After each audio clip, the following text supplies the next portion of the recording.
It's not due to the lack of effort in this second half. Odegaard. Alisson could only parry, and Brennan Johnson was so close. Liverpool clinging on here. Time is up. There is the full-time whistle. And Liverpool beats the 9 men of Spurs. I have a feeling we're going to hear a lot more about this. Richarlison gets a late yellow card for his protests. It is 3 wins in a row now for Liverpool. But Thomas Frank has now had as many defeats as Spurs boss as he has had victories so far. 10 wins, 10 defeats now in all competitions, as Liverpool beat Spurs for the 4th league meeting in a row.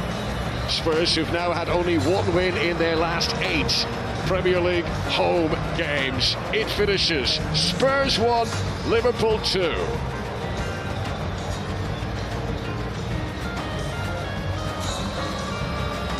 Well, Liverpool move up to 5th place in the table. They go level on points with 4th place Chelsea for now. They had to dig in deep towards the end here. And isn't it remarkable, Andy, how Spurs arguably played better after the red cards than when they had the full complement of 11 on the field? Agreed. I think this Tottenham team need to decide. I think they need to have a clearer picture of the way that they're going to go about playing their game, particularly at home under Thomas Frank.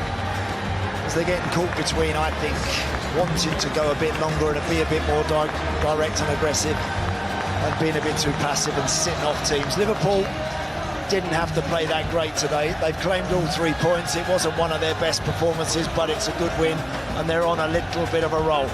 They're on a march. But again, a very eventful game rather than a brilliant one.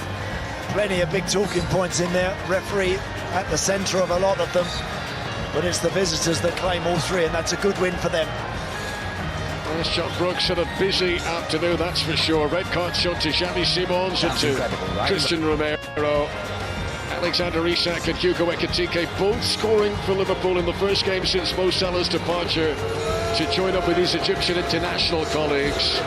Liverpool hoping now, though, that this 3rd win in a row is evidence that the new signings are bedding in, that maybe the tables are beginning to turn. On a day when Richarlison's late goal gave a glimmer of hope to Spurs when there seemed to be so little available to them. Liverpool had to dig in deep, but unlike some of their more disappointing days this campaign, they were able to hold on against the late onslaught. And Spurs must now go back to the drawing board and see where they go from here. Spurs, who, well, their travel schedule isn't too bad over the festive period. Back-to-back away games, but both in London. Spurs will go to Palace and then to Brentford. The next home game here is going to be the visit of Sunderland in early January. For Liverpool, well, their next 2 games are both at home. They host Wolves next Saturday, then Leeds go to Anfield 5 days later. And Arne Slot will hope that for the first time in a long time, his team will be approaching those fixtures now with a little bit of momentum. They have got the win. They've certainly had to ride their luck at times today. Some late saves from Alisson to preserve it. It finishes Tottenham Hotspur 1, Liverpool 2.